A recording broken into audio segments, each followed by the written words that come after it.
Ayyuha al-ikhwatul kiram, Ramadan est une occasion pour nous de nous rappeler, de nous exhorter.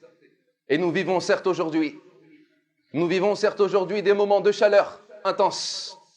Nous avons vécu des jours où est-ce que la température était très élevée, où est-ce que le soleil a été très fort, où est-ce que la chaleur a été intense, en particulier dans ce pays, plus intense que d'habitude. Mais bifadlillahi azza wa jalla, Allah nous a permis de jeûner pour lui, jalla jalaluh. Et cela ne nous a pas empêché de nous rapprocher de lui, tabaraka wa ta'ala. Mais est-ce que les gens se sont rappelés? Est-ce que les gens se sont exhortés par rapport à ce signe d'Allah azza wa jalla qu'Allah nous envoie? Les pieux prédécesseurs, as-salaf as-salih, rahmatullahi alayhim, lorsqu'arrivait la chaleur intense et lorsque le soleil était fort, ils se rappelaient de l'enfer nar. Ils se souvenaient de cette chaleur terrible du feu de l'enfer nar. Car comme vous le savez, ayyul ahbab, cette chaleur qui nous vient de ce bas monde, lorsqu'elle est intense en été, elle ne provient uniquement que du souffle de l'enfer nar. Comme un jour, l'enfer s'est plaint à son Seigneur, Jalla wa ala. Le prophète sallallahu alayhi wa sallam nous dit: Ishtakatin naru ila rabbiha. L'enfer s'est plaint à son Seigneur. Fa subhanallah al-azim. L'enfer se plaint à son Seigneur. Qu'en est-il de ses habitants? L'enfer se plaint à Allah. Il dit sallallahu alayhi wa sallam: Ishtakatin naru ila rabbiha. Faqalat rabbi akala ba'di ba'da. Elle dit: oh mon Seigneur, je n'en peux plus. Je m'étouffe moi-même. Elle n'avait plus de souffle. Cet enfer n'a plus de souffle. Cet enfer est tellement chaud qu'il ne respire plus. Qalat rabbi akala ba'di ba'da. Allah Jalla wa ala nous dit alayhi salatu wa salam, accorda alors à l'enfer deux souffles lui permettant de souffler. Un souffle en été et un souffle en hiver. Il dit sallallahu alayhi wa sallam: ce que vous ressentez comme chaleur terrible en été provient de la chaleur de l'enfer an-nar, et ce que vous ressentez comme froid terrible en hiver provient du froid glacial de l'enfer an-nar.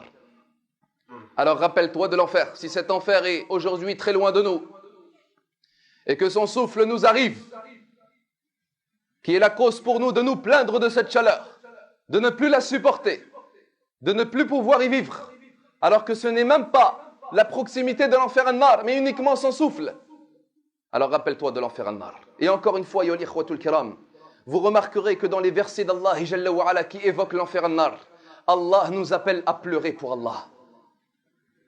Il nous dit Jalla wa ala, lorsque des hypocrites ont refusé de partir avec le prophète sallallahu alayhi wa sallam au combat, et lorsqu'ils ont donné un faux prétexte, Allah nous dit Jalla wa ala, lorsqu'ils ont dit وَقَالُوا لَا تَنْفِرُوا فِي الْحَرِّ.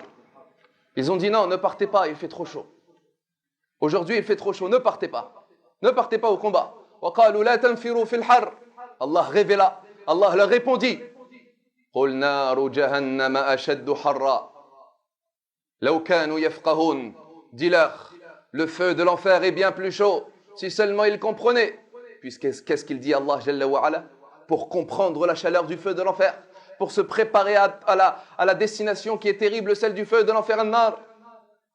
فَلْيَضْحَكُوا قَلِيلًا وَلْيَبْكُوا كَثِيرًا جَزَاءً بِمَا كَانُوا يَكْسِبُونَ. Qu'ils rient donc moins et qu'ils pleurent plus en récompense de ce qu'ils faisaient.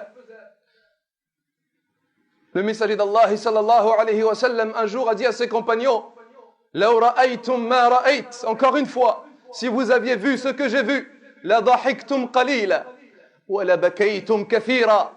Vous ririez moins et vous pleuriez plus. فَقَالُوا وَمَا رَأَيْتَ يَا رَسُولَ اللَّهِ. Et lui dire: qu'est-ce que tu as vu, ya Rasulallah? قَالَ رَأَيْتُ الْجَنَّةَ وَالنَّارِ. Il dit: j'ai vu le paradis et l'enfer. Où sont ces larmes qui ne veulent pas couler pour Allah? Où sont ces larmes qui ne veulent pas couler par crainte d'Allah Azza wa Jal? Qu'est-il arrivé à tes yeux, ya Abdallah? N'aimes-tu pas ton Seigneur Jalla wa ala? N'as-tu pas une bonne relation avec Allah Tabaraka wa Ta'ala? Les gens le désobéissent, les gens lui déclarent la guerre, les gens l'insultent, les gens lui attribuent l'enfant, les gens l'ont renié, les gens l'ont oublié, et lui il leur accorde la subsistance. فَهُوَ يَرْزُقُهُمْ وَيُعَافِيهِمْ وَيَحْفُظُهُمْ. Il leur accorde la subsistance et il les préserve, et il leur accorde un délai. فَأَيُّ رَحْمَةٍ وَأَيُّ لُطْفٍ فَسُبْحَانَكَ مَا أَكْرَمَكَ وَسُبْحَانَكَ مَا أَعْظَمَكَ وَسُبْحَانَكَ مَا أَحْلَمَكَ. Quelle miséricorde Quelle indulgence, quelle compassion, quelle bonté de la part d'Allah Azza wa Jal. Comment veux-tu ne pas aimer ton Seigneur Tabaraka wa Ta'ala? Comment veux-tu ne pas pleurer lorsque tu es en prière avec lui, Jalla Jalalu, lorsque tu entends sa parole être récitée? Comment veux-tu ne pas avoir peur de le décevoir et de le mettre en colère et qu'il te fasse mériter alors l'entrée de l'enfer nar? Wal'iyadhu billah. Un jour a été proposé un verre d'eau Al-Hassan al-Basri rahmatullahi alayhi, alors qu'il était en train de jeûner pour rompre son jeûne. On lui a proposé un verre d'eau. Il se mit à pleurer. Rahmatullahi alayhi. Il se mit à pleurer. On lui dit: pourquoi tu pleures, ya Al-Hassan? Il dit: lorsque j'ai vu le verre d'eau, je me suis rappelé du souhait des gens de l'enfer nar. Lorsqu'ils demanderont aux gens du paradis: وَنَادَى أَصْحَابُ النَّارِ أَصْحَابَ الْجَنَّةِ أَنْ أَفِيضُوا عَلَيْنَا مِنَ الْمَاءِ أَوْ مِمَّا رَزَقَكُمُ اللَّهُ. Lorsque les gens de l'enfer ont dit: oh vous les gens du paradis, envoyez-nous de l'eau ou de ce qu'Allah Jalla wa Ala vous a accordé au paradis. فَقَالُوا إِنَّ اللَّهَ حَرَّمَهُمَا عَلَى الْكَافِرِينَ. Ils ont dit: non, Allah l'a interdit aux mécréants. Ayyuhal ikhwatul kiram, les gens de l'enfer nar, ils pleureront et ils crieront et ils hurleront en enfer nar. Ayyuhal ikhwa, la demeure de l'enfer, c'est la demeure des pleurs, mais ce ne sont pas des pleurs d'amour pour Allah, mais ce sont des pleurs de souffrance, de douleur, de désespoir. Les gens de l'enfer pleureront, ayyuhal ikhwatul kiram. Alors pleure dans ce bas monde pour ne pas pleurer dans l'au-delà. Pleure dans ce bas monde pour ne pas pleurer dans l'au-delà. Les gens de l'enfer pleureront, ayyuhal ikhwatul kiram. Il a été dit qu'ils pleureront, qu'ils hurleront jusqu'à l'éternité. Et viendra un moment où est-ce que les gens de l'enfer n'auront plus de larmes. Il a été dit que viendra un moment où est-ce que les gens de l'enfer n'auront plus de larmes.